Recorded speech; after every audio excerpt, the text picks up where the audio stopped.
Olá, pessoal, bom dia. Eu me chamo Lessana, serei a host dessa atividade. Estarei aqui auxiliando a professora Beth Martini, que será a nossa coordenadora da sessão. Informar vocês que a nossa atividade já está sendo gravada, então sugiro que todos ativem as câmeras para aumentar a nossa interação, porém mantenham os microfones desabilitados durante as falas dos colegas e das colegas para não dar interferência. A sessão terá duração de 1h40. Cada participante tem até 20 minutos para expor a sua pesquisa. Eu vou estar cronometrando esse tempo. Quando completar os 15 minutos, dou um aviso para vocês já se encaminharem para as considerações finais, visto que restarão 5 minutos. Caso notem falha na internet de alguém, peço que me comuniquem pelo chat ou por áudio.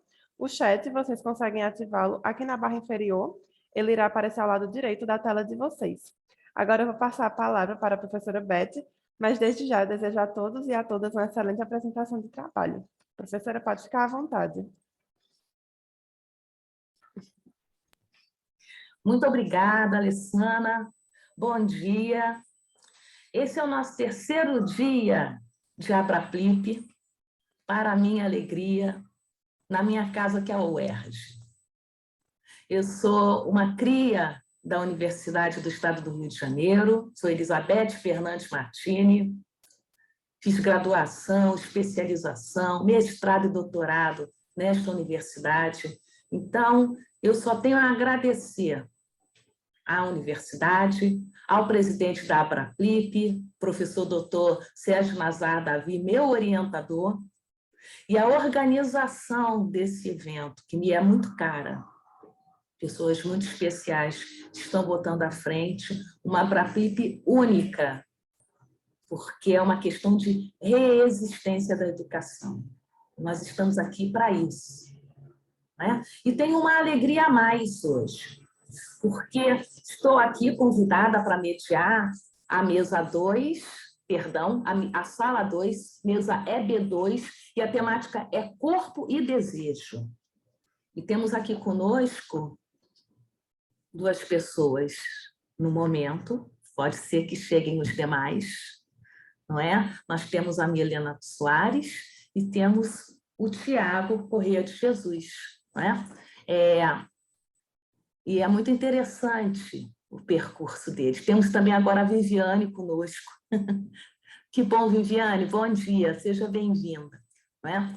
E aí, o que eu queria dizer a vocês é o seguinte, como a Alessana bem disse, né, nós dispomos desse tempo, porque nós temos aqui estudiosos, estudantes, né, a Milena começando agora, né? A Milena, eu vou aproveitar e dar os parabéns, porque ela acabou de ser aprovada para o curso de um mestrado em literatura brasileira na UERJ, já está aqui conosco na sua primeira Abraplip, e que virão muitas outras, não é? E o Tiago Corrêa de Jesus, que eu vou passar a apresentar para que ele possa começar a sua apresentação, tá bom, Tiago? Vou fazer o percurso do Tiago. Perdão, Tiago? Tudo bem. Você está aí? Ou sim. Abre a sua câmera para nós. O Tiago, ele é professor substituto de língua portuguesa do Instituto Federal da Bahia, Campus Brumado. Doutorando e mestre pelo Programa de Literatura e Cultura do Instituto de Letras da Universidade Federal da Bahia. Está dando eco. Graduado em Letras Vernáculas pela Universidade Federal da Bahia, atua como membro das linhas de pesquisa em processos de subjetivação, raça, gênero e sexualidade, do Núcleo de Pesquisa, Extensão e Cultura e Sexualidade da Universidade Federal da Bahia. Também do Núcleo de Estudos em Letras e Artes Performáticas da Universidade Federal da Bahia e do Grupo de Estudo e Pesquisa em Acessibilidade, Corpo e Cultura da Universidade Federal de Sergipe.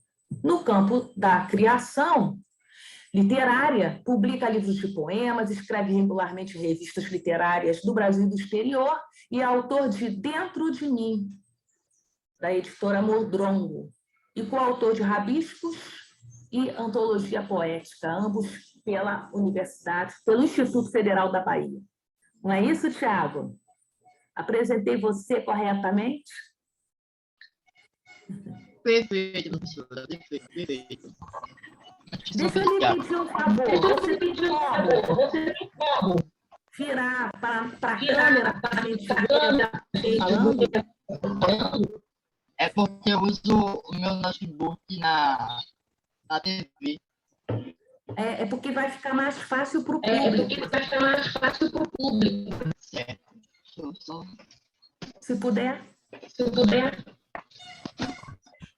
Vai ficar bem melhor. Isso. Agora enquadra você. Perfeito. Enquanto o Thiago se ajeita, eu vou dizer qual é o título do trabalho dele.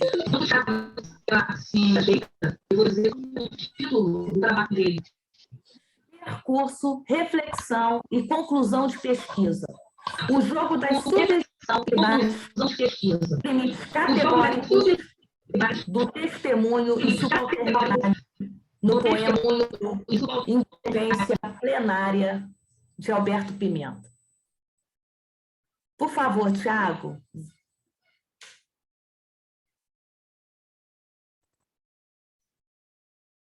Destrava o seu microfone, por favor. Está mutado. Isso. Bom dia a todos e a todas. É um prazer imenso estar na UERJ, né?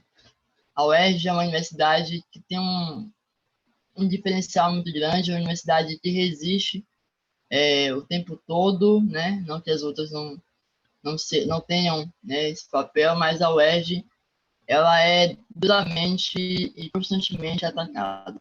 Então, estar na UERJ hoje é um prazer imenso.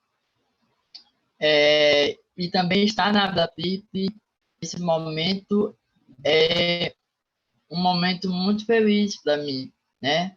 É a minha terceira Abraplip. E aí eu vou fazer um percurso rapidamente aqui desse percurso na Abraplip para compartilhar com vocês. Ok? Se meu áudio estiver dando interferência, talvez seja a conexão e, por favor, me avisem. Ok? Então, antes de iniciar a minha apresentação, gostaria de fazer uma homenagem ao querido Ricardo Freitas, amigo que conheci em 2017, no congresso da Abraplip, lá em Curitiba, e com o qual compartilhei muitas vezes a minha pesquisa e dissertação.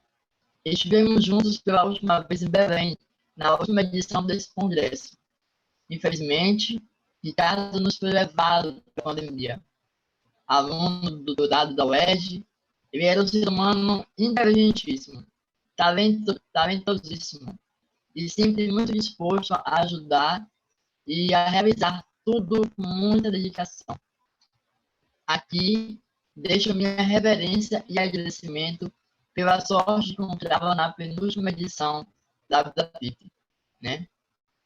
Após esse momento, ele compartilhar com os senhores e as senhoras o meu trabalho de dissertação de mestrado, no qual tenho como título Poética do Encontro, questões de representação testemunhal e de subalternidade e indulgência plenária de Alberto Pimenta. No entanto, essa apresentação tem como finalidade, simbolicamente, fechar um ciclo com essa pesquisa em apresentações do Congresso da PIB. Né? A primeira vez que eu apresentei ainda era um projeto, né, de pesquisa muito embrionário. A segunda vez já era um projeto em desenvolvimento, né? E hoje ele é um projeto que já foi defendido, né? É uma dissertação. E o título, como a professora muito bem falou, é Percurso, Reflexão e Conclusão de Pesquisa, né? O jogo das subjetividades e os limites categóricos do testemunho e da subalternidade no poema Indulgência do poeta Alberto Pimenta. Eu vou tentar compartilhar aqui minha tela.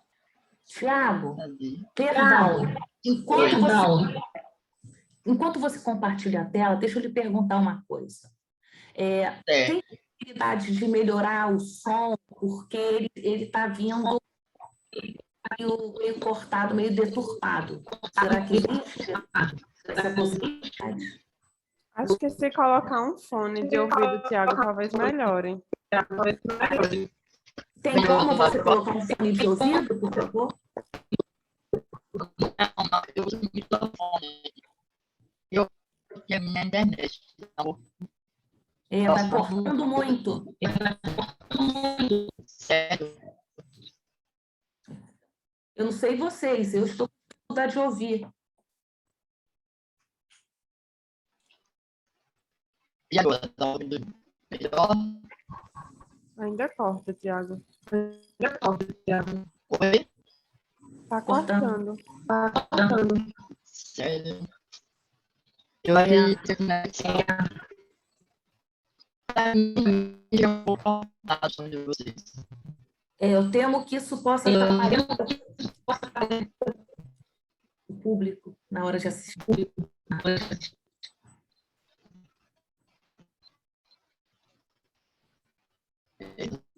Sim.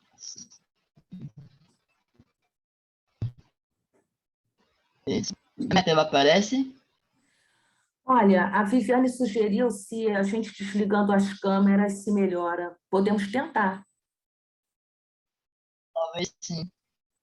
Vou desligar então a minha e Tá. fechar a minha.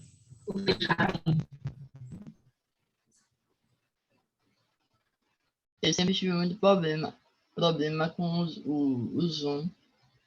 Melhorou agora? Melhora? Sim, Tiago. Tá melhor, Tiago. Melhor assim. Pronto. Eu acho que é a conexão mesmo. A minha tela aparece para vocês? Sim, Tiago. Sim. Pronto. Vamos lá. Qualquer coisa interrompe, por favor. O título já foi falado, né? Eu vou fazer aqui uma breve apresentação, né? Eu vou compartilhar a estrutura da dissertação, né? Até porque é uma conclusão de pesquisa. Então, é a estrutura da dissertação, os pontos que foram levantados. Vamos lá. Primeiro, quem é o Alberto Pimenta, né? Esse poeta que publica esse livro, que tem uma obra imensa em Portugal, né? O Alberto Pimenta, ele é um português, né? Um professor, é um escritor, é um poeta e é um ensaísta. Em 2007, né? Ele publicou o livro chamado Indulgência Plenária. Posteriormente, foi editado, né, no Brasil também, 8 anos depois. Esse poema, é um poema extenso que se dedica a apresentar em 5 sessões o caso da brasileira transexual Gisberta Salsi, né?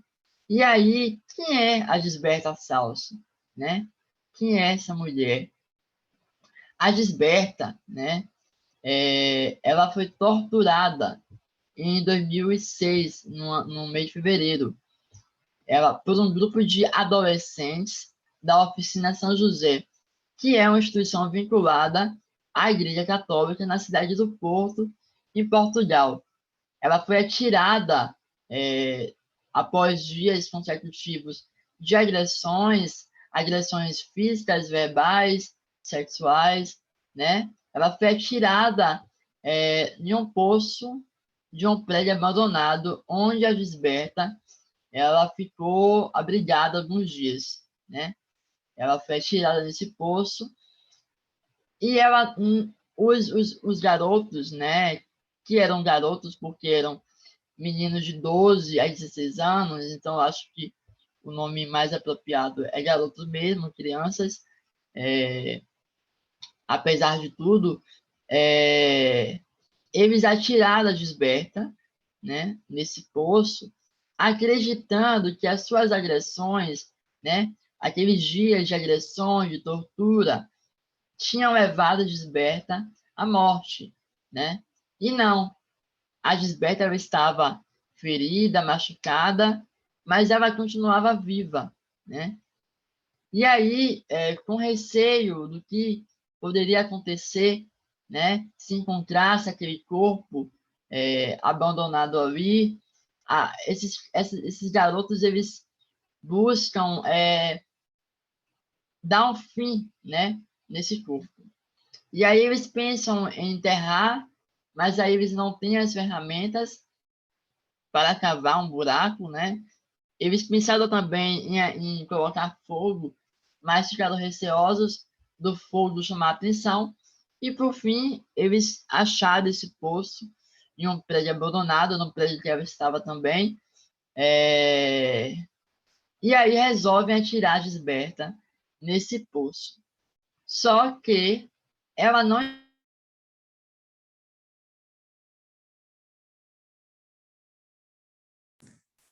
Olha, ficou mudo para alguém? Eu não estou ouvindo.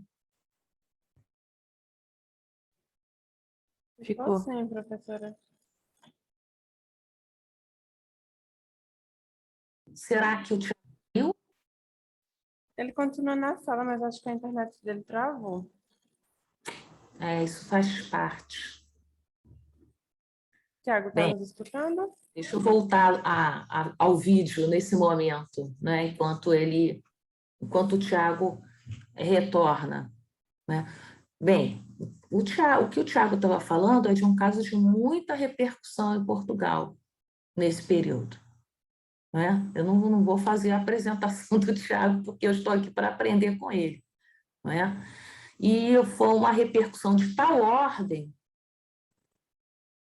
que acabou, digamos assim, mobilizando o poeta, né, Alberto. Mas aí eu queria perguntar a vocês se nós aguardamos mais um pouquinho o Tiago ou se a gente convida a Milena para começar a falar. O que vocês acham? Professora, eu acho que seria melhor a Milena iniciar a apresentação dela, que é o tempo de Tiago se restabelecer e tudo mais. Mas Sim, a sim. senhora escolhe como achar melhor. Não, eu agradeço. Na verdade, eu agradeço. Eu tenho que perguntar agora a Milena. Milena, Não, por mim tudo bem. teria possibilidade, a gente pede para o Tiago, Uhum. no Eu, final da sua apresentação, porque ele ainda estava no começo, apresentando, mesmo, sim. Não, eu acho né? melhor também é o tempo dele se restabelecer, voltar e tudo mais. E aí a gente segue com as Exatamente. apresentações, sem problema. Não tem problema para você, não? Não, nenhum problema. Minha orientadora já está presente, a professora Viviane. Ah, muito que bom, é a nossa querida Viviane. Uhum. Então eu posso começar a apresentar, se É vocês uma pessoa quiserem. muito especial nessa Abraplip. Se essa Abraplip está acontecendo, nós devemos a ela também, comissão científica, Uhum. organização do evento, né? Que bom. Então, logo vi que você estava em boas mãos, Milena.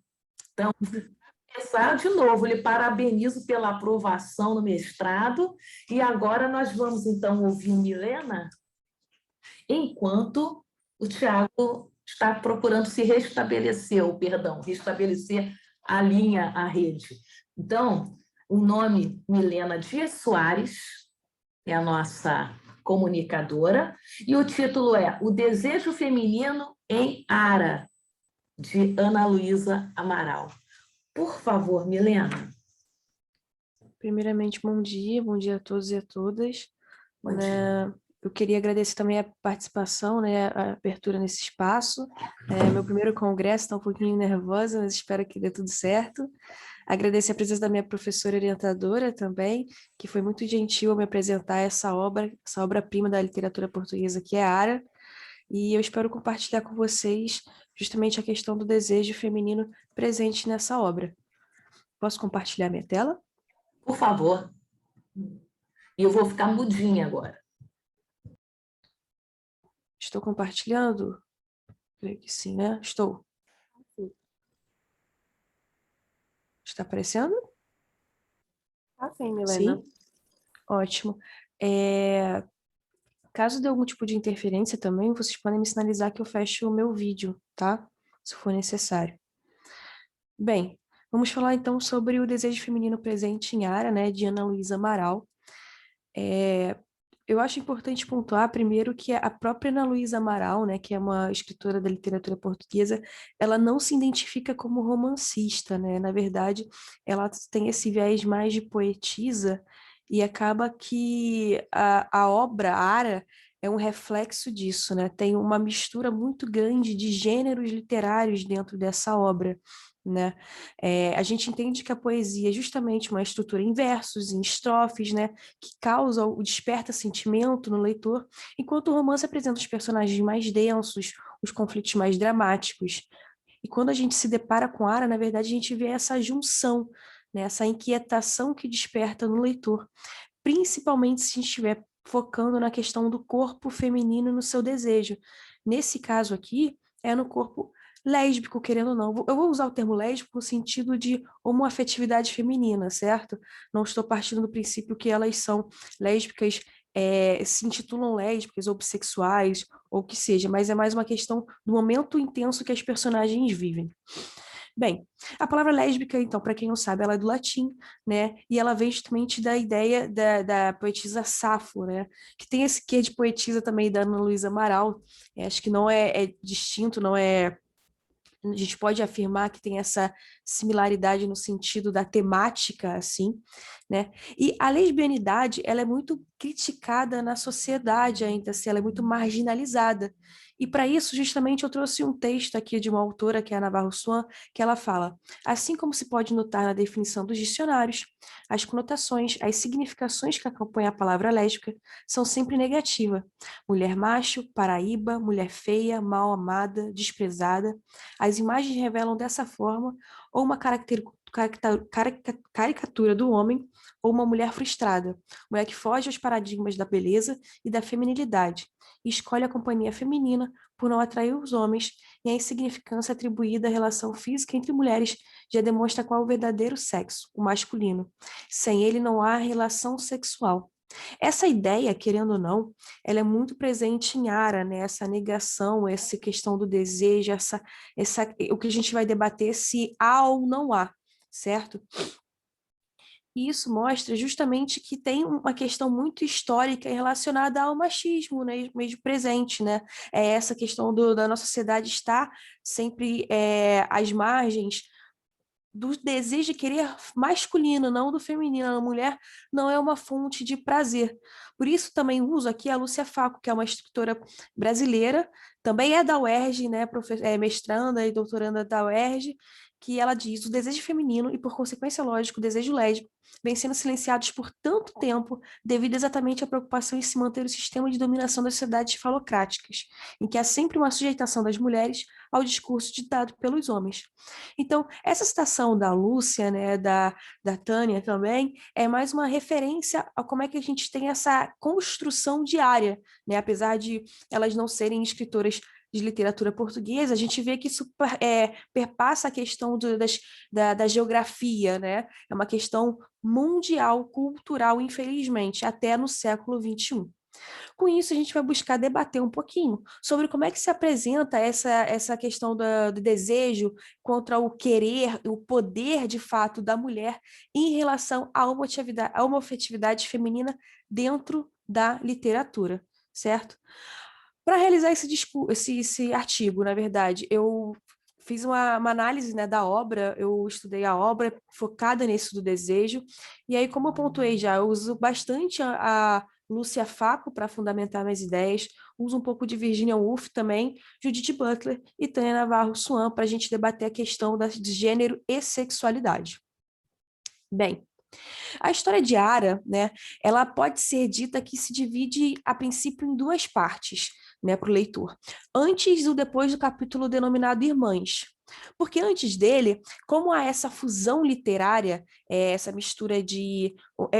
quase que um gênero ensaístico, né? Ela tem uma questão de poesia, de romance, tem vozes, né, sombras, tudo está muito implícito ali, muito subjetivo. Então, isso pode causar, a princípio, alguma confusão no leitor, uma inquietação no leitor, para ele entender sobre o que de fato se trata o livro.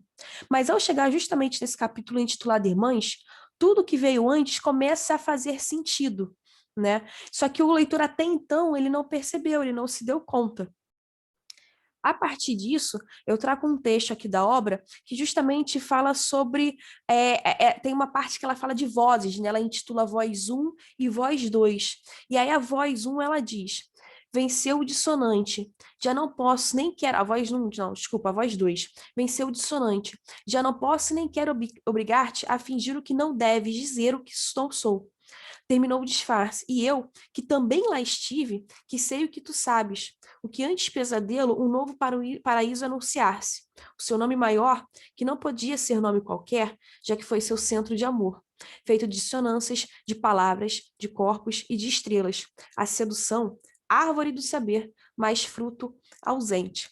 Aqui há um diálogo, uma mistura entre a voz 1 e a voz 2, que apesar da voz 1 ser denominada como papel principal, né, e que nos leva a crer justamente ser uma das protagonistas que vão se apresentar de fato na obra, a voz 2, com essa alcunha secundária, é quem, na verdade, que dita as regras aqui. Né? Ela fala, eu sei o que aconteceu, eu sei que teve algum tipo de envolvimento, e ela continua, inclusive, falando que ela dá permissão para que a voz 1 seja ela mesma, o que é interessante, já que isso a gente pode perceber que na obra não se concretiza, né?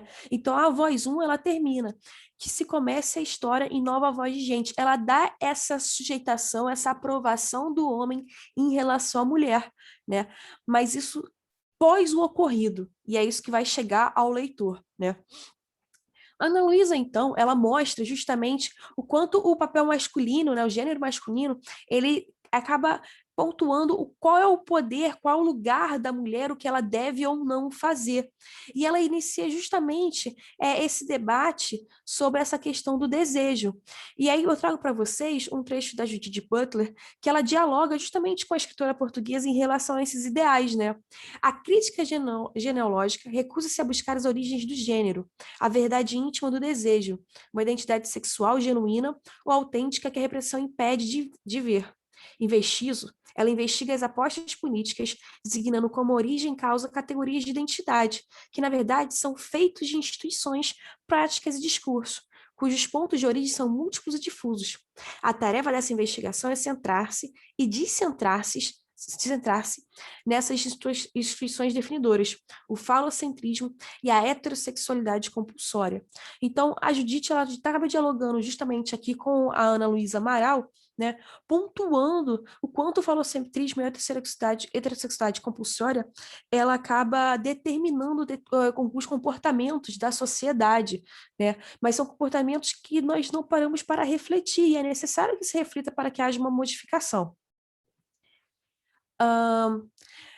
Outro ponto que nos leva também a entender essa sujeitação da mulher, né, essa questão do desejo, quanto ele é silenciado, quanto a mulher é silenciada, é justamente a forma cuidadosa como a autora ela não compartilha qual é o nome dessas personagens, né, que estão presentes, de protagonistas, ela não nomeia essas duas mulheres, né, ela deixa tudo muito, como eu disse, implícito, ela mostra que essas personagens, elas podem ser qualquer mulher, qualquer pessoa, porque para a sociedade a mulher ela é igual, né? E isso me remeteu muito a uma parte de Um Teto Todo Seu, da Virginia Woolf, que ela fala justamente sobre as Marys, né? Ela usa várias séries de Marys para falar que para o leitor pouco importa como é que ele vai chamar a personagem, porque no final todas as mulheres acabam sendo iguais, elas estão dentro de uma caixinha. A mulher possui uma mesma função, ela não possui uma singularidade, que é o que nós podemos observar muito claramente em Ara, né? Apesar do desejo, apesar do protagonismo das personagens, ainda assim a gente consegue pensar que não há essa potencialidade do desejo da mulher, certo? E aí o capítulo que eu paro para refletir mais, justamente denominado Irmãs, ele se divide em 3 partes, né? Memória, prólogo e epílogo. E cada uma delas a gente vê um conflito sobre o desejo feminino e essa permissão, né? Esse ato de vai ou não realizar esse desejo, concretizar esse desejo. A primeira parte entrega justamente ao leitor que aconteceu alguma coisa, algo muito bom de ser lembrado, já que uma das protagonistas diz: e lembrar-te exatamente de uma forma correta é-me tão importante dentro das noites a pensar em ti, sabendo não te vejo nunca mais. Então dá a entender para o leitor que aquele encontro não vai se repetir, que foi um momento único, um encontro de almas, mas que não se sabe se aconteceu ou não a perpetuação desse desejo feminino, né? Com passagem, essa primeira parte, que é a Memórias, é um poema, tá? Por isso que eu falo que a Ana Luísa, ela mistura muitos gêneros. Então, essa primeira parte é um poema, e logo em seguida ela começa uma prosa com o leitor, né? Ela mostra, na parte do capítulo chamado Prólogo, ela traz algumas informações mais explícitas dessa vez, né? Ela fala justamente, ela deixa claro que há um desejo dos personagens, né? Que há uma narrativa dos personagens aí de fazer acontecer, só que elas estão confusas, elas estão numa mistura de sentimentos sem saber como reagir diante deles. E isso é justamente uma situação que a gente encontra em relação ao amor sáfico, por ele estar à margem da sociedade, fazendo com que essa realidade, esse desejo, essa mistura de sentimentos, muitas vezes ela não seja nem conhecida, né? E quando ela é conhecida, há justamente um preconceito para saber como é que ela pode ser ou não realizada, né? Então, essas duas personagens, elas sabem que estão vulneráveis e desprotegidas dentro dessa situação, e elas encontram dentro de um quarto um momento perfeito para elas concretizarem essas vontades, né? O que é muito questionado, de novo, por Lúcia Facco. É realmente interessante nos aprofundarmos no porquê desse silêncio em relação à homossexualidade masculina. Temos várias referências, desde a Grécia Antiga. Mas e as mulheres? O silenciamento que paira sobre elas, nos faz pensar se as mulheres de antigamente, de fato, se sujeitavam tanto, se permaneciam tão comportadas e obedientes às normas. É difícil imaginar que sim, se nos reportamos aos dias de hoje, quando continuam existindo relações lésbicas em sociedades onde as consequências são terríveis. Mas, enfim. Bem, a Lúcia, então, ela acaba também mostrando, né, como é que a gente vê a questão do desejo do gênero masculino com o gênero feminino. O gênero masculino, seja ele heterossexual ou até mesmo homossexual, ele é falado na história da literatura. Já o gênero feminino, ele é silenciado, né? Então, a gente vê que essa questão do homoerotismo entre mulheres, ela é real e antiga, mas que ela é muito oculta, né? Justamente por causa dessa negação de direitos. Bem, a partir disso, né, a Ara entrelaça esses preconceitos estabelecidos pela sociedade, e ela segue com um capítulo mostrando que as duas personagens, elas se encontram num casamento heteronormativo, né, com a presença de filhos, o que ratifica justamente essa ideia do desejo da mulher deixado de lado para servir ao homem, né? E com isso, eu consegui trazer uma parte da Tânia Navarro Swan que ela diz: se a história não fala das relações físicas e emocionais entre as mulheres, é porque não existiram? Ou porque sua essência representa a desestabilização e o caos na ordem natural, entre aspas, e divina, também entre aspas, da heterossexualidade denominada pelo masculino? O que seria no mundo patriarcal se as mulheres dispensassem os homens das suas camas e de afeto, se recusassem a incontornável, entre aspas, parceria masculina e a reprodução como definidora de suas identidades? Então, o que acontece se a mulher começar a dizer não para o homem e se entregar aos seus desejos, suas vontades, entender qual é o seu papel na sociedade, né? Com isso, a Ana Luísa acaba também fazendo justamente com que mostrando ao seu leitor que essa situação das mulheres, das protagonistas, elas não pode ser nem dita nem sonhada, por mais que a gente esteja falando do século XXI. Para elas isso é muito errado de se pensar, né? Então elas tentam não se tocar, elas evitam esse afeto mais explícito, né? Porque a sociedade enxerga isso como algo muito anormal, de tal modo que elas não conseguem nem nesse momento confessar o que sentem uma pela outra, né? Justamente porque uma forma de falar seria uma ratificação desse desejo, né? Se essa circunstância já não bastasse, Ara tem muito da questão do não dito, né? Tudo aquilo que fica por dizer, fica nas entrelinhas do texto, né? Mostrando justamente que essa mistura de sentimentos, elas são impeditivos, né, para que haja concretização. Só que isso vai até além. A escritora mostra que tem um problema que é uma barreira idiomática, né?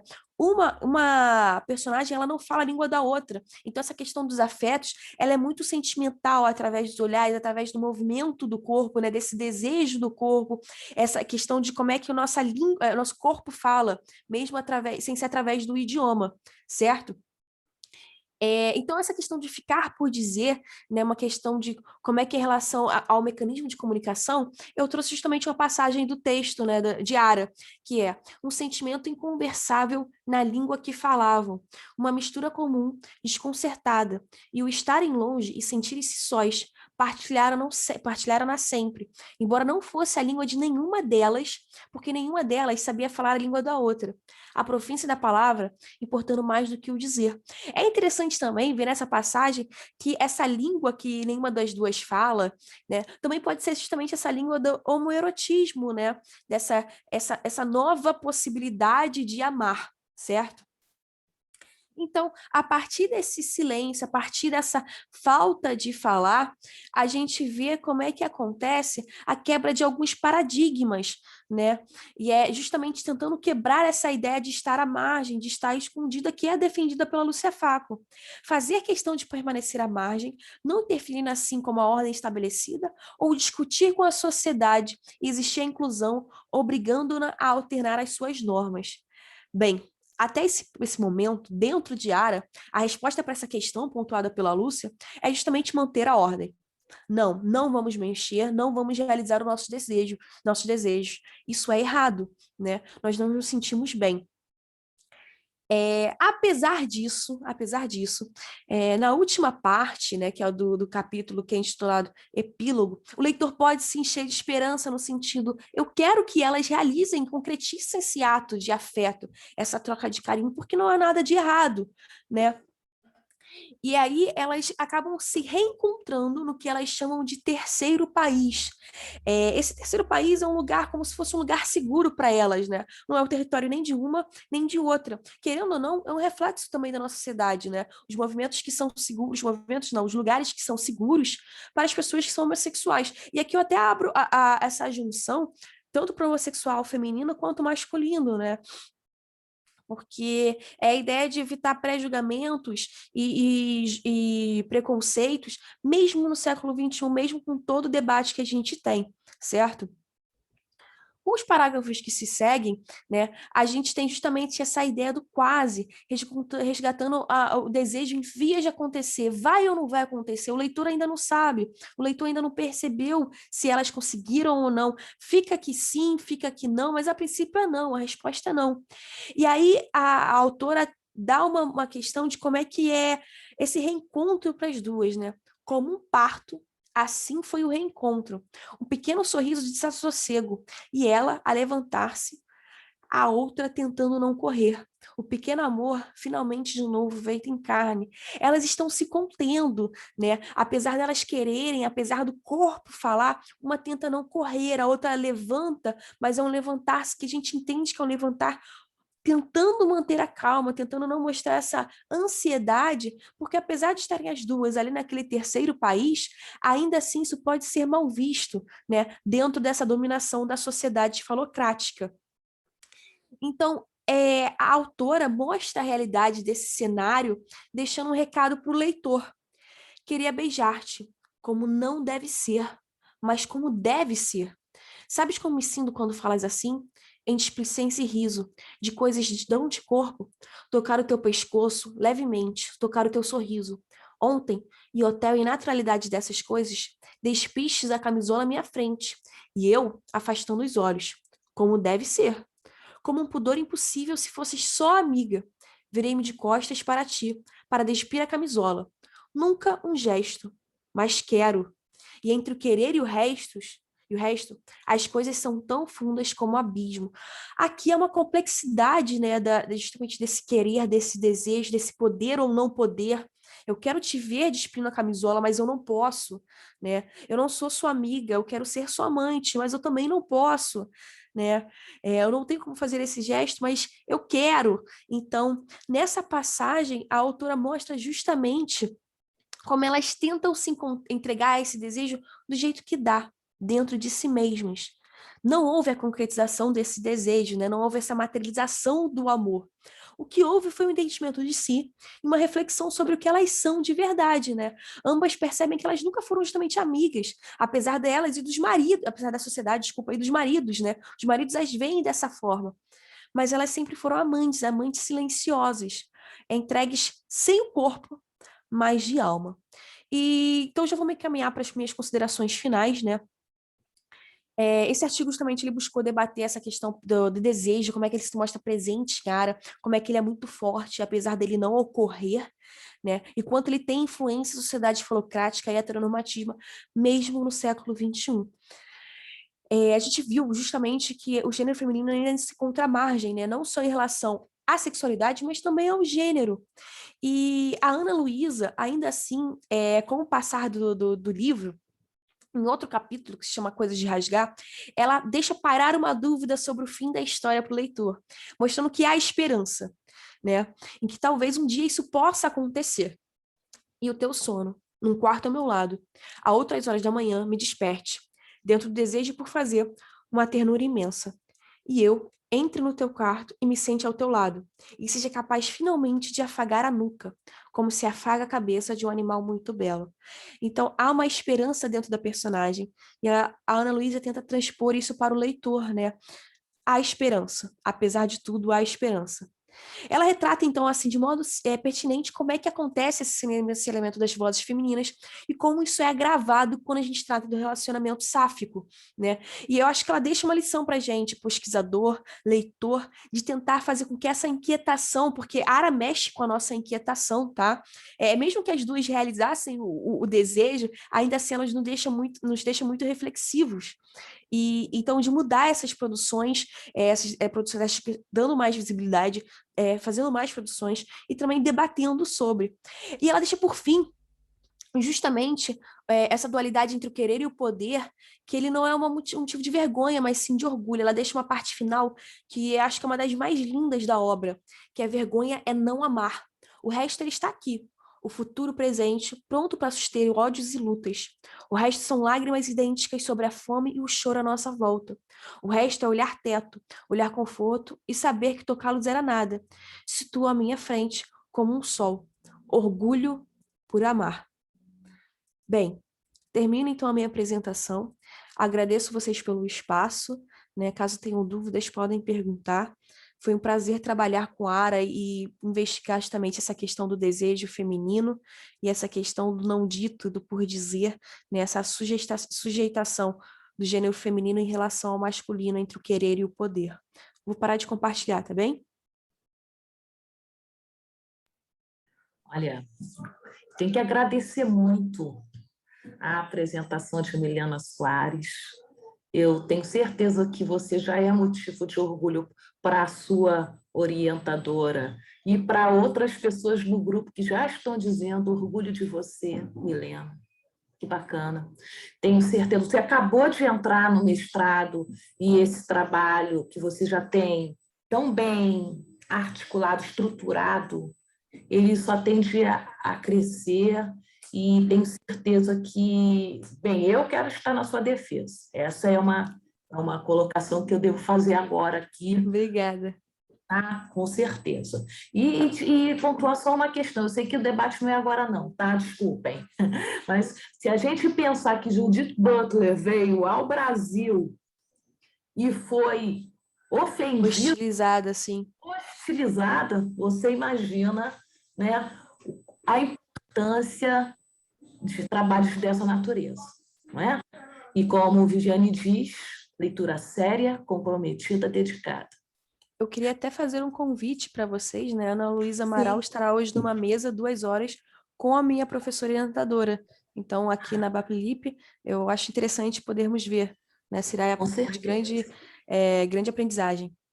Pois é, nós temos mesas de grande qualidade, e é tudo ao mesmo tempo e agora, não é? Sim. Que nós não consigamos assistir todas, já vou avisando que nós teremos todas elas gravadas. Então, se não for possível em determinado momento assistir uma ou outra, nós vamos poder teremos essa oportunidade de assistir e aproveitar esse momento, que essa é a verdade. Mas eu vou aproveitar agora e chamar o Tiago Correia novamente. Por favor, se presente. Ai, que bom, você voltou. Fiquei feliz de reencontrar você, porque o seu início foi lindo e, de repente, você não estava mais conosco. Então, olha o que eu vou pedir a você. Não vou te apresentar de novo, não. É. Mas eu vou pedir que você faça o seguinte. Você estava na sua primeira prancha, digamos assim.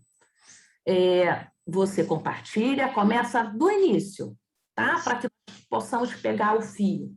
Combinado? Certo. E hoje eu não percebi que eu não estava mais aqui. Sim. Então, Eu fui falando sozinho. não, mas isso faz parte. Estamos aprendendo. Então, eu vou sair, tá bom? Para você ficar à vontade. Ah, Estou aqui ao seu tá. lado. Muitíssimo obrigado. Obrigada a você.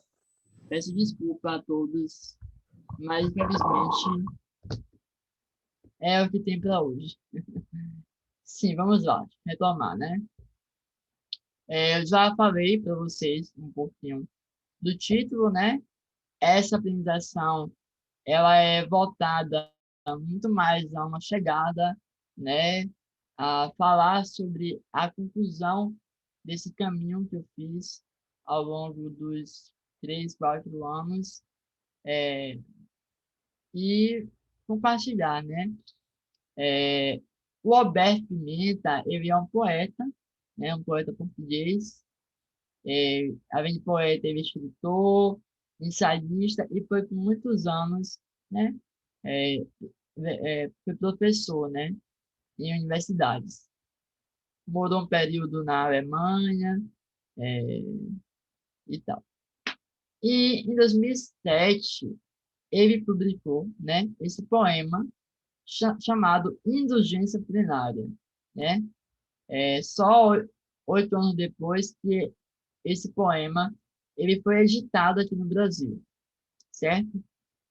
E esse poema é um poema extenso que ele se dedica a apresentar em 5 sessões o caso da brasileira transexual Gisberta Salsa, né?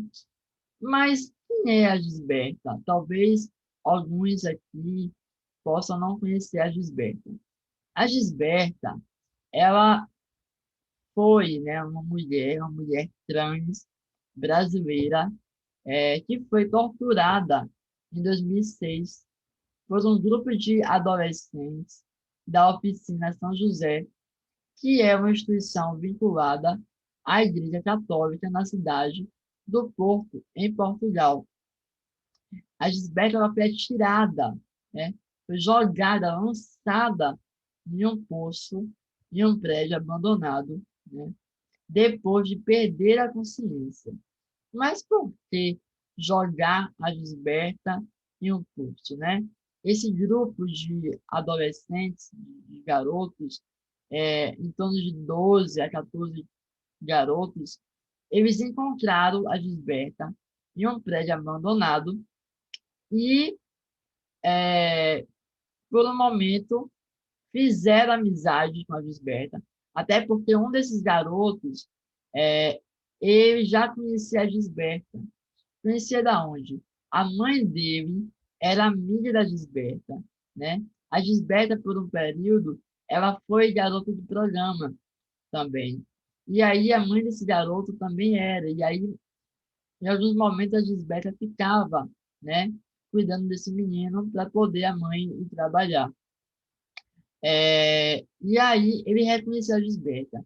Inicialmente, eles tiveram um certo cuidado, uma curiosidade de conversar com a Gisberta.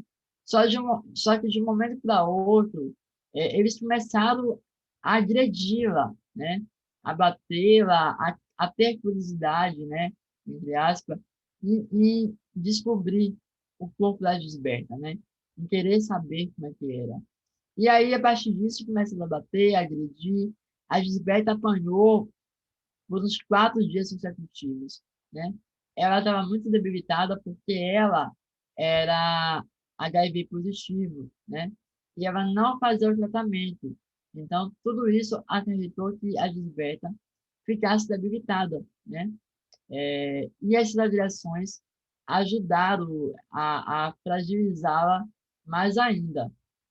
E aí, certos dias, esses garotos, eles retornam ao prédio abandonado que a Gisberta estava abrigada, né, se abrigando, e que também, por coincidência, era um espaço que esses garotos iam para brincar, né, para ficar lá reunidos.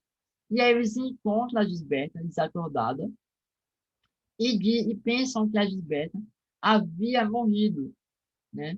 E aí eles pensam, né? Como é que vamos nos livrar desse corpo, né? Eles não tinham ferramentas, né? Aí descartaram a possibilidade de enterrá-la, também descartaram a possibilidade de atear fogo nela, né? Para não chamar atenção, mas encontraram no fundo do prédio um poço abandonado. E nesse poço foram e jogaram, lançaram a Gisberta, né? A Gisberta não estava viva nesse momento, né? Segundo a autópsia, né, nas investigações, a Gisberta ela morreu afogada, ou seja, entendeu-se que a causa da morte de Gisberta foi a água e não as agressões, né? O que é muito problemático, né?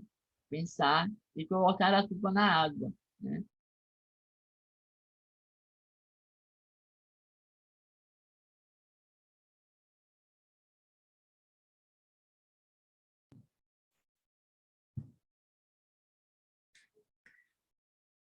Que coisa impressionante, só falando assim, porque nós estamos ainda no... Caiu de novo. Caiu de novo a rede do Tiago. Nós temos que nos acostumar com essa experiência do imponderável, não é? Fico chateada por ele, porque ele tem muita vontade de apresentar, tem muito a dizer. Tomara que ele retorne, não é? Mas enquanto ele não retorna, aí quero perguntar a vocês, as pessoas presentes.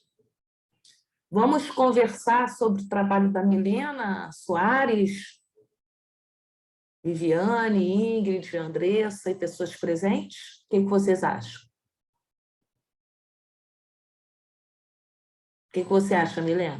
Beth, acho que é melhor seguir com as apresentações, né? O que você acha, assim, por Pois conta é, do então vou fazer a tempo? chamada, Viviane, porque, veja bem, as demais pessoas são a Diana Gonzaga Pereira, o título A Esposa Póstuma, uma leitura do conto Rosalina, a nenhuma de minha. A Diana já chegou? Pelo Não. nome não, professora. E a outra pessoa era a Manuela Rodrigues dos Santos, com a corporalidade travesti entre a colonialidade europeia e a potência decolonial latino-americana. A Manuela Rodrigues chegou? Também Pelo não. nome também não. Olha que coisa inédita. Eu nunca vi. Não, é muito raro acontecer. Eu já vi acontecer, mas é muito raro. Aí você tem vídeo. Isso eu chamo de trote aos calouros. A calor aqui devo ser eu. A apresentadora é que sapateia. Então, o que eu ia dizer? Viviane, eu acho que esse é um momento de nós aproveitarmos que a Milena está aqui, que a orientadora dela está aqui. Eu, na verdade, estou aprendendo com essa experiência de vocês, né? Estava mesmo anotando tudo o que a Milena estava falando com muita atenção, porque, na verdade, essa questão de como o patriarcado conforma as pessoas, não é? E mesmo quando você quer sair do controle, você permanece com o controle introjetado em você, né? Um controle que vem da sua ancestralidade, da sua criação desde que você nasce, né? Que a questão da sexualidade, ela antes de você nascer, ela já é uma questão séria. Você não pode entrar numa loja de criança para pedir uma roupinha, você tem que perguntar se é menino ou menina. Já existe essa distinção, a criança nem nasceu, não é? E você já entra na loja tendo que ir para o lado A ou para o lado B. Não é? Não existe... Não, eu quero o caminho do meio, como diriam os budistas. Eu quero o caminho do meio. Eu não sei o que ela vai ser. Eu não sei o que essa criança vai querer ser.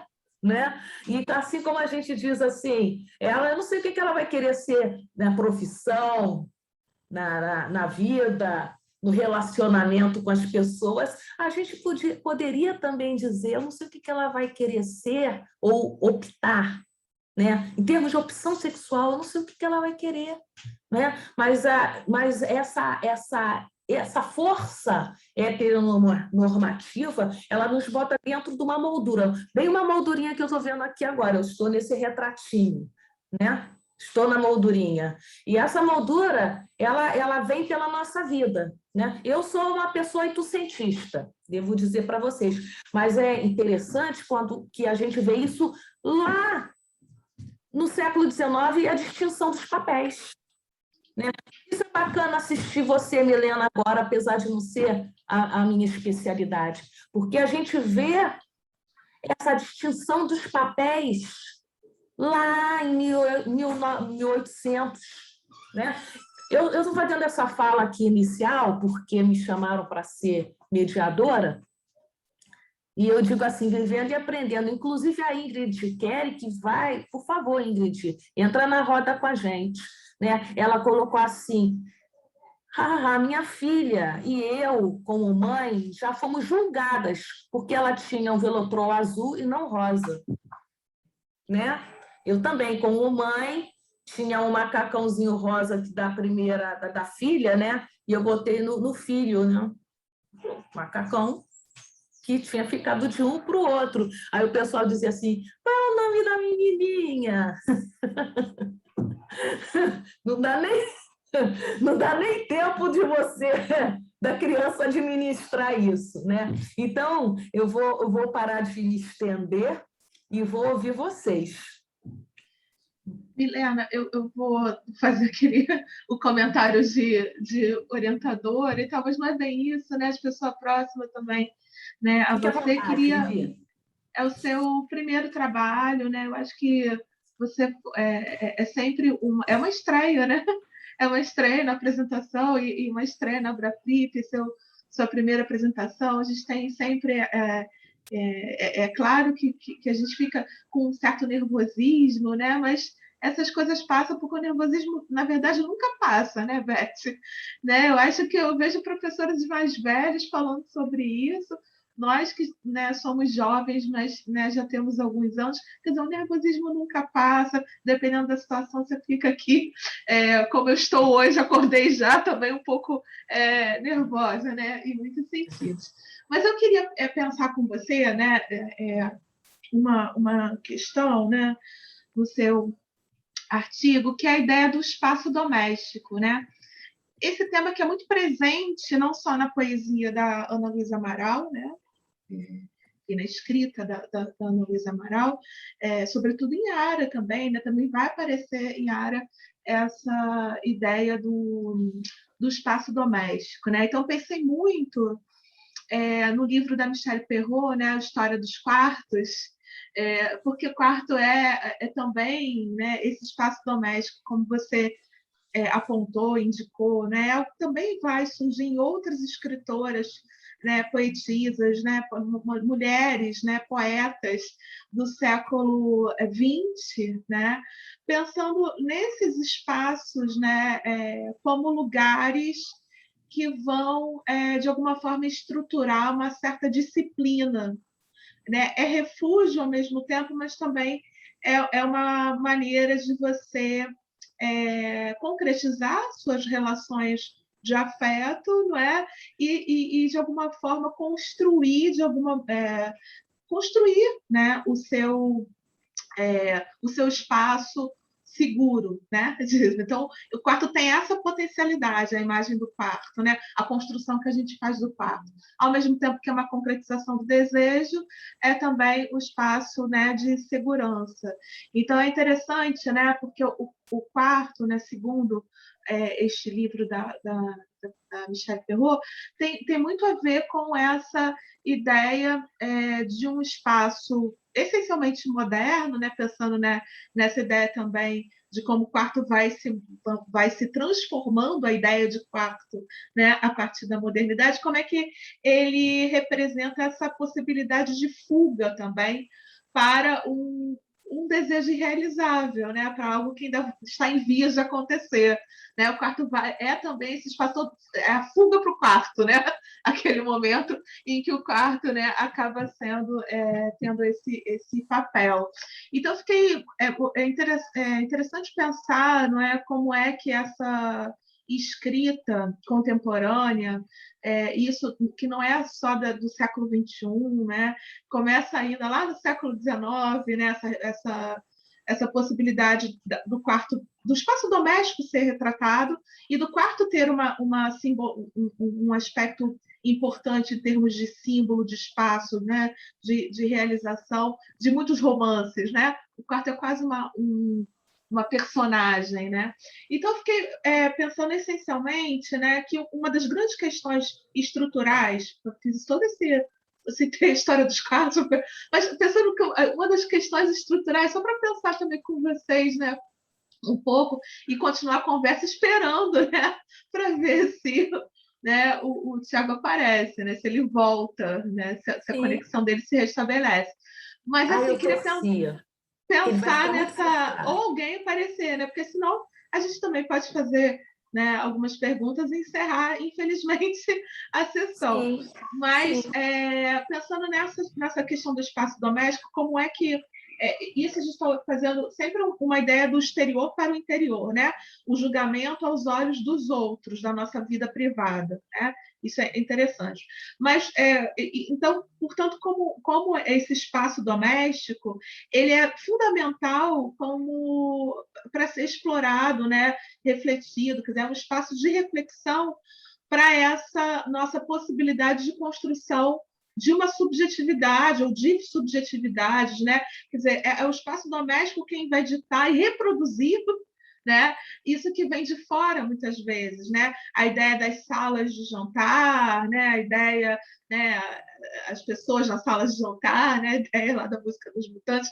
Então, assim, como é que esse espaço burguês também está ali? E o quarto talvez seja um dos únicos espaços que não representa essa ideia tão evidente, né? Essa ideia porque a sala de jantar tem a ideia do coletivo, né? A cozinha é o espaço reservado à mulher, mas o quarto pode ser, né? Esse espaço que foge até da esfera individual ali doméstica, né? Porque o quarto ele pode ser reproduzido em outros ambientes, né? A gente para pensar nos hotéis, né? Que são tão importantes, né? Então o quarto ele sai dessa esfera e acaba sendo um espaço de fuga. Então eu fiquei pensando muito nessa possibilidade de refletir sobre essa estrutura que você levantou no seu artigo, né? Essa ideia, portanto, que o poder e o querer, né? A ideia do desejo e do querer, mas como é que essa estrutura, esse patriarcado, essa estrutura patriarcal, que na verdade está tão assim, eu acho que às vezes fora de moda, né? Falar que a grande questão é o patriarcado, né? E não as questões que derivam dessa questão né, tão primordial, mas como é que isso se reflete nessas representações nossas, nessas construções, nesses espaços, né? São esses espaços que devem ser preservados, né? O espaço, né, da casa, o espaço das salas, né? Então, ainda hoje a gente tem essa representação daquilo, né, que você projeta para o exterior, mesmo no seu espaço interior. No quarto não. O quarto não, o quarto é algo que você fechou a porta, né? É isso, a fuga para o desejo, uma fuga para a conformação, né? Para uma ideia de magia, uma ideia mais de conforto, né, nesse sentido. Estou aqui criando várias coisas. Estou que nem Mônica Figueiredo, estou me inspirando nela. Mas, assim, essa ideia de você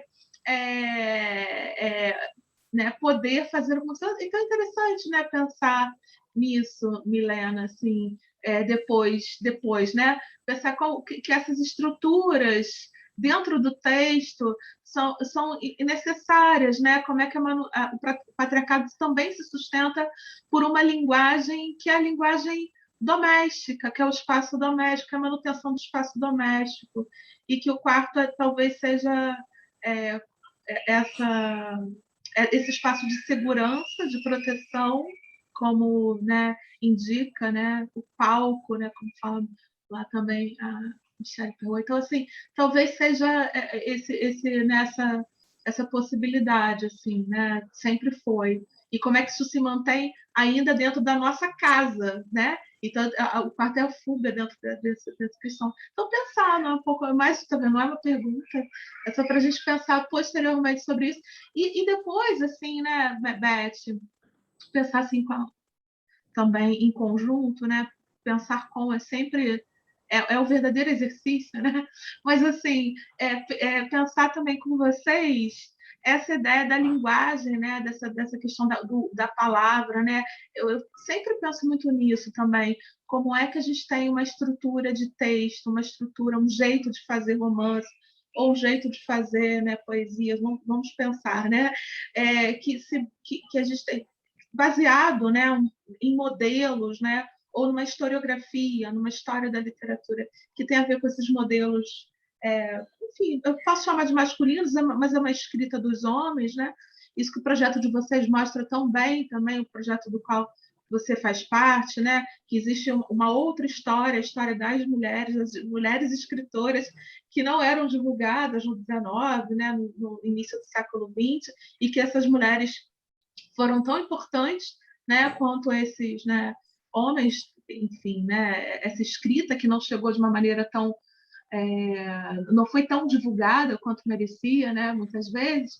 Mas aí eu fiquei pensando nessa ideia da linguagem nesse sentido, assim, né, o que dizer, né, o que dizer do que nunca foi dito, como dizer, esse como para mim é muito importante, né, como dizer o que nunca foi dito, como dizer aquilo que pouco foi dito, como encontrar a palavra exata para descrever isso, que é uma angústia da literatura, né? Essa questão, essa possibilidade ou não de dizer, né? Essa ideia tão angustiante da palavra, da página em branco, né? Está lá no Drummond, né? Esse processo de escrita, a reflexão sobre sua própria escrita, mas é uma reflexão da sua própria escrita e dessa escrita que vai falar e que quer encontrar essa forma de dizer, né? Essa forma de dizer que é do silêncio, que está muito bem na Virginia, está, né, no Oscar Wilde, tá, tem tanta gente, né? Essa ideia né, tantos escritores importantes.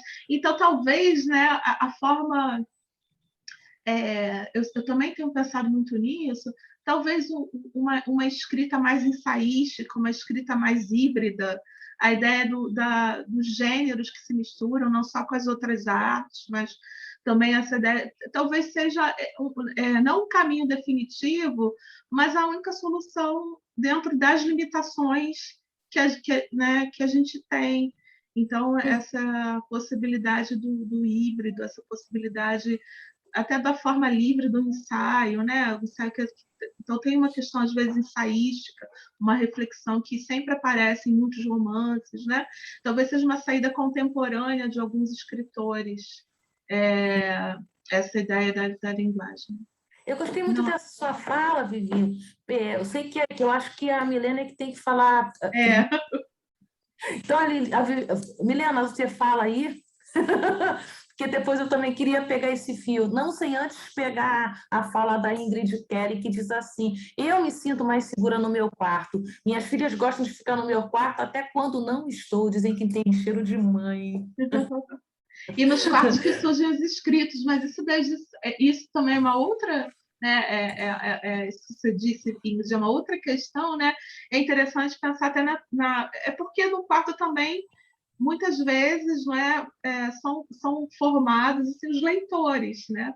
nos quartos as pessoas leem. Então, tem muito a ver. Isso está lá naquele livro do Proust, aquele breve ensaio também, né, sobre a leitura, que fala sobre isso, né? Exatamente nesse espaço da leitura. O quarto é um espaço de escrita, né? Mas é um espaço de formação do leitor, né? Então, até nisso tem a ver essa possibilidade de segurança, de proteção, né? Sim, e a Ingrid complementa, nos quartos é que surgem os escritos. Por favor, Milena, fique à vontade. Não, eu achei muito importante isso que a professora Viviane pontuou, né? Nesse momento eu estou no meu quarto com o espaço seguro para eu poder me apresentar de modo quieto, né? Convivendo com a família em pandemia. É aqui que surgem os escritos, é aqui que surgiu o artigo, é aqui que surgiu a pesquisa de mestrado, é aqui que eu me torno leitora também. E é em quartos que nós, mulheres lésbicas, podemos realizar os desejos de modo a nos encontrarmos fora da sociedade, né? Que foi justamente o que eu falei, é um espaço seguro, é um espaço de fuga, né? É esse espaço doméstico que não está no olhar do outro, né? Igual a professora falou, numa sala de jantar é um coletivo, né? A cozinha é o lugar da mulher, né? Claro, de acordo com a sociedade, não é a professora que acredita nisso, né? Mas e aí nos quartos nós podemos... a professora não acredita nisso também, não. Mas é nos quartos que a gente pode ser o verdadeiro eu, digamos assim, né? Mas aí entra nessa reflexão, mas como ser eu se eu nunca soube ser eu? Se eu nunca disse isso, né? Que entra nessa dualidade de como dizer o que não foi dito, né? Eu acho muito interessante, e Ara trata sobre isso, né? Como que eu vou dizer, né? Devo dizer, posso dizer, não posso dizer, mas eu estou sentindo, devo sentir? É uma reflexão, por isso que ela mexe com uma inquietação, e é esse gênero ensaístico, né? Um pouco de poesia, um pouco de uma voz solta aqui, é um pouco de narrativa, e aí tem uma mistura dos narradores, uma hora é a personagem que está ali em primeira pessoa, e não é uma fala, é uma fala direta dela, uma fala indireta, tipo, uma fala direta dela, uma hora tem um observador ali contando como é que elas se encontram, não se encontram, como é que é essa relação com os maridos. Então, tudo mostra que está envolto, né, nessas questões. Sim. Olha, eu queria só dizer algumas coisinhas. Primeiro, a fala da Vivi me fez lembrar de um livro muito, muito interessante, muito importante, que é o da Ida Alves, que ela organiza, De Casas Falemos, né? É um livro muito interessante que discute essa questão do doméstico, da domesticidade, dessa vida envolta em rendas, né? Que é o amor da família, te conformando, né? Naquele jeito de ser, entre aspas, né? Gostei muito dessa ideia que a Viviane colocou da questão do quarto como saída. E aí eu tinha uma pergunta para você, né? Assim, então a possibilidade dessas mulheres saírem dessa moldura ou dessa grade heteronormativa, irem para um terceiro país, né? Porque tem línguas diferentes, porque vivem nos seus espaços e elas iriam para esse terceiro país. E mesmo assim, por que é mesmo tão difícil, né, dar vazão ao desejo? Mesmo abrindo uma outra janela, mesmo abrindo um outro lugar, mesmo abrindo uma nova língua, digamos assim, né? Como é que é difícil, né? E pensando nessa questão, quero ouvir você, né? Que, como a Viviane bem colocou, talvez seja necessário o hibridismo desses gêneros, dessas linguagens, né? E, nesse caso, pelo que você apresentou, pelo que eu pude entender, obrigada, escrever a carta portuguesa. Isso a Viviane acabou de colocar. A casa, não, lembrando do texto da Ida, que está dentro de escrever a carta portuguesa. É isso que eu ia falar. O texto da Ida está dentro de um livro chamado Escrever a Casa Portuguesa, que é organizado pelo professor Jorge Fernandes da Silveira. Ele reúne vários ensaios. Ele reúne vários ensaios. Eu fiquei com o de casa da Ida aqui na minha cabeça. São ensaios de professores da literatura brasileira e portuguesa. Ele é emprestado pela UFMG, é um livro seminal. Obrigada, Vivi. Seminal, é isso. E pensar nessa questão mesmo, desse dizer, né? Como é difícil representar as coisas, como é difícil representar a angústia, como é difícil representar sentimentos. Então, a possibilidade dessa leitura que vocês estão fazendo é encontrar essa forma de representar, essa forma de vocalizar, essa forma de encontrar um lugar de fala para essas pessoas que estão escapando do que é o normal, entre aspas, do normal, o conformado, né? Daquilo que as pessoas entendem que é o que a gente deve ser. Não sei. Você pode nos ajudar com essas colocações? Então, na verdade, é uma parte que eu não trabalhei, eu não botei no trabalho, mas no sentido, porque eu queria focar no desejo, né? Elas se encontram nesse terceiro país mesmo, uma viagem junto com seus maridos, né? E aí rola essa questão do desejo, desse querer que não acontece, que é justamente o capítulo Irmãs, ele não acontece, e aí nesse meio tempo elas trocam cartas como se fossem amigas, por isso que os maridos acreditam que elas são amigas e tudo mais, e elas voltam a esse terceiro país, né, para ver como é esse reencontro, esse desejo que não passou, mas ainda assim ele não acontece, né? E acho que é uma fuga, esse terceiro país é uma possibilidade delas, claro que a partir de, entre aspas, um privilégio ainda assim, né, de poder sair desse mundo, dessa bolha, né, como eu falei, elas ambas com filhos, né, maridos, obrigações de acordo com a sociedade para poder se ver, mas ainda assim elas não realizam porque é difícil, né? Elas têm esse pontapé de preciso te ver, quero te ver, mas e aí? Devo? Não devo? Não, não devo, não farei. É errado, não vou nem você se despir, né? Como eu bem pontuei, não vou ver você se despir, porque nós não somos amigas, nós somos amantes, amantes silenciosas, amantes que não se tocam, mas amantes, né? E isso para a sociedade é errado, mesmo aqui nesse quarto, somente nós duas. Porque se eu fizer, eu sei que a sociedade vai me julgar como errada, então eu não farei, né? Eu sei que eu estarei errada perante a sociedade. Então, isso acaba trabalhando muito em questão em área, né? Eu quero saber, Vivi, você gostaria de falar mais alguma coisa? Não, é que depois eu acho que ele fica até para publicação mesmo do artigo. A Milena é muito curiosa, assim, ela lê muito, ela faz as leituras todas, não é? Ela é da literatura, né? Na verdade, ela investiga escritoras da literatura brasileira contemporânea, né? Escritoras lésbicas e tal. Então, assim, então ela fez esse pequeno, eu acho, percurso, né?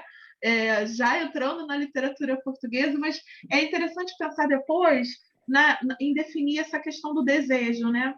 Porque assim, desejo é um conceito muito amplo e aí a gente pode pensar que desejo é esse, né? Pensar se é um desejo da ordem da psicanálise ou se é um desejo da ordem das afecções, pensar num livro, né, importante, ensaístico, que reúne uma investigação da professora Marilena Chauí, o Laços do Desejo. Então, a gente pode depois pensar, porque não dá para falar tudo, né? Então, acho que nesse texto, né, contexto de apresentação dessa leitura de como é que essa estrutura do patriarcado se mantém numa espécie de até interdito, numa espécie de proibição da realização dessa linguagem, né? Dessa linguagem amorosa. Eu lembro sempre dos fragmentos do discurso amoroso do Roland Barthes também, dessa ideia da concretização amorosa, mas assim, depois acho que vale a pena um desdobramento ou até um aprofundamento, né, nesse primeiro momento, para definir o Foucault, pois também pode ser isso. Sim, É porque o Foucault investiga, sim, Ingrid, perfeito, né? E aí tem a ideia da vida privada, né? Isso, em vários textos, ensaios, né? A gente pode, quer dizer, é porque eu sempre digo que a literatura é o mundo e as leituras que a gente faz, né, das áreas todas que nos interessam também, é isso, a gente morre e não lê tudo, né? É um negócio meio incrível essa biblioteca, essa ideia da biblioteca, né, que está no Borges, né, que está no Calvino, mas a gente não consegue ler tudo. Então, eu acho que depois a gente pode pensar um pouco mais, né, sobre isso. Eu sei que não foi seu intuito, apesar de estar no título, né? Você possibilitou, eu acho que você trouxe, né? Apresentou outras reflexões a partir daí, né? Quais foram as outras reflexões? A ideia dessa linguagem, né? Essa linguagem híbrida, essa tentativa do dizer, essa manutenção da estrutura patriarcal, isso que até hoje na literatura contemporânea, e mais do que nunca, essa possibilidade da literatura contemporânea dizer isso, né? Eu acho que por muito tempo essas narrativas ficaram escondidas ou simplesmente, eu acho que deixadas de lado, né? A ideia até que eu falo, né, de uma escrita, isso que está lá na Virgínia, que outros colegas trabalham tão bem na literatura inglesa, né, como o nosso querido colega o professor Davi Pinho, né, essa ideia de uma linguagem ali andrógena, né? Algo no sentido do andrógeno, nesse sentido, né? De uma androginia. Então, acho que assim, a gente pode pensar de uma forma muito, muito ampla, mas acho que vale a pena a gente perseguir essa pergunta, né? Que desejo é esse, né? Se é da ordem das afecções, se é da ordem, né, dessa ideia, portanto, né, mais espinosista nesse sentido. Então, assim, depois a gente pensa sobre isso. Olha, eu acho que o Thiago não vem. Eu também Eu acho que as acho. pessoas não apareceram. É uma pena, né, Milena, porque o barato, ainda que num evento virtual, é o debate, né? O barato de tudo, né? É a conversa, boa conversa depois. Aí quando eu espero que as pessoas. Eu acho que tem um problema muito grande no Brasil, né, Beth, que é da tecnologia, né? Não só no Brasil, não, gente. Isso em vários países, a gente está vendo isso. Mas a vontade que a gente tem, olha, a enormidade dessa Abraflip, essa organização imensa, né? E aí a gente tem uma questão de ponta, que é a pessoa. Eu mesma estou ligada aqui no monte de cabo com medo de cair, a gente fica sempre mentando para não cair, né? Eu só queria falar uma coisinha. Que eu sei que o bom é que a gente conseguiu, nós aqui fizemos o meio-campo, cabeceamos, fizemos tudo aqui, né? Batemos a bola. Me ocorreu aqui, enquanto ouvia vocês, né, que o pensamento patriarcal, essa moldura não faz bem para ninguém, nem para homem, nem para mulher, né? Porque aquele papo, aí voltando à questão de criança, de que homem não chora, né? É alguma coisa que define papel desde lá, né? E aí eu pensei agora, me ocorreu, né, no Sérgio Manberti. O Sérgio Manberti morreu agora, né? Teve um primeiro casamento, teve 3 filhos com a mulher e tinha um relacionamento de longa data com o cara que veio a falecer antes dele, né? E ele escreveu uma biografia agora, antes de vir a falecer, contando, vocalizando essa experiência, né? Que foi uma coisa que ele nunca escondeu de ninguém, foi um cara querido, e é um cara querido a vida inteira, né? E rompeu essas amarras, né? Então, eu acho que aquela fala que você colocou, alguém falou em esperança, e eu acho que foi a Milena. Né? Eu escrevi tanta coisa, a Milena falou em esperança, lá pelas tantas, né? Esperança de que justamente essa vocalização, essa representação, esse lugar de fala ocupado, apesar de toda a barbaridade que a gente ouviu agora, que o Tiago estava relatando, do quanto é difícil você assumir suas posições num cenário completamente adverso, né? Um catolicismo perverso, que foi o que aconteceu naquele episódio que o Tiago relatou para nós, e que infelizmente não foi possível a gente ouvir como é que aquilo resultou em poesia, como é que aquela experiência totalmente trágica pôde virar uma obra de arte, né? Eu também sou uma pessoa esperançosa, porque a gente chegou no século XXI, mas a gente ainda não conseguiu nem só as questões tecnológicas, mas também resolver essas questões. Então, eu acredito que esse trabalho seu é uma abertura de caminhos. Entendeu? Fico muito grata, assim, por isso. Eu espero também aprofundá-lo mais, né, com a professora Viviane.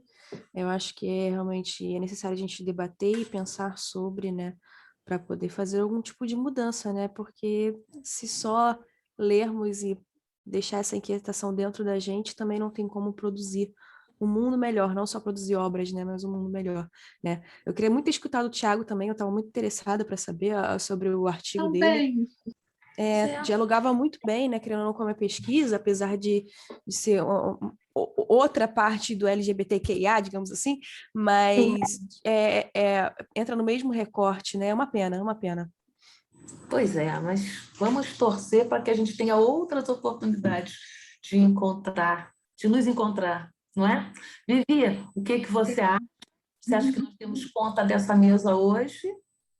Não, super, super, né? É uma pena, porque não foi, né? O Thiago não pôde retornar, também estava curiosa, né? Ele montou uma apresentação, isso é tão também, né? É tão chato, né? A pessoa monta uma apresentação, se prepara, começa a projetar e a internet não funciona. Isso é Ele já bem. está com esse trabalho desde o mestrado e agora doutorando, não é? Então, Pois é.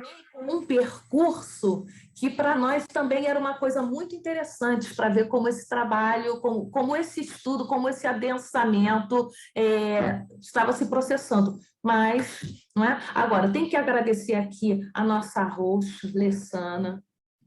Já é a segunda vez que eu estou ao lado de Lessana. Já estou enturmada com a Lessana, não é? Agradecer as pessoas aqui presentes, a Ingrid, Kelly, a Andressa, a Clenir e o Alexander Porto por estarem conosco, não é? E como estou aqui como mediadora, e aos 9h35, tá bom? Né? Eu acredito que posso dar por encerrada essa mesa. Eu acho. Pois Professora, eu estou com um probleminha aqui para ligar minha câmera. Mas eu estou escutando Alessandra. vocês, viu? Professora Viviane, foi um prazer lhe acompanhar mais uma vez. Espero nos encontrarmos novamente durante o congresso. Temos a semana que vem inteira ainda, né? Amanhã também. Ainda tem amanhã, tem hoje. Tem hoje, durante a tarde. Termina só dia 29. Lessana, a Beth, que é a moderadora, portanto, a pessoa responsável por esta sessão, já está encerrando, e aí a gente pode fazer um pedido em nome da comissão organizadora, não é? Eu não sei se os participantes, né, que comporiam essa mesa, né, que estavam para compor essa mesa, se eles vão aparecer, se vão entrar em contato com a comissão científica do Congresso, né, com esse apoio técnico. Aí eu vou pedir a você, se eles entrarem em contato, né, e derem uma justificativa, né, falar para você depois passar isso para a gente. Né? Porque é muito chato, né, porque a gente deve ter acontecido realmente algo grave, e o que não é uma novidade, né, em território brasileiro. Então, espero que nada que seja, né, um problema contornável tecnológico, né? Enfim, porque isso é bem mais tranquilo, né, de a gente resolver. É uma pena, lamento muito, queria muito ouvir hoje os participantes dessa mesa ao lado da Milena, mas espero ouvi-los de novo, né? Ouvi-los em outras oportunidades, em congressos em breve. Professora, já vou deixar aqui o aviso. Professora Beth, foi um prazer te conhecer. Também, hein? Que bom. Teremos outros momentos, que eu sei. Teremos, sim. Agradecendo as pessoas todas presentes, a organização e a honra que foi esse convite para mediar essa mesa. Em especial, Milena Soares, seu nome vai ficar gravado aqui na minha memória, porque ainda vou assisti-la, assim como essa orientadora muito valiosa que você tem consigo, uma sorte, que bom, né? Eu vou dar por terminada, então, essa mesa. Obrigada, um bom dia e uma ótima Abraplip para nós todos. Obrigada, Beth. Obrigada por tudo. Beijos, beijos a todos, todas. Vou Até estar mais. encerrando a Até mais. sessão. Até daqui a pouco. Obrigada. Mais uma vez, obrigada, professora Beth. Obrigada também à Milena, que expôs aqui sua pesquisa. Aos demais que vieram prestigiar as apresentações, né? Infelizmente, o Tiago não conseguiu, como a professora Beth já disse, mas espero que tenhamos outras oportunidades de ouvi-lo. E continue na programação do nosso evento. Logo mais teremos sessão de mesa redonda. E até uma próxima. Tchau, tchau, pessoal. Bom dia. Tchau, tchau. Bom dia.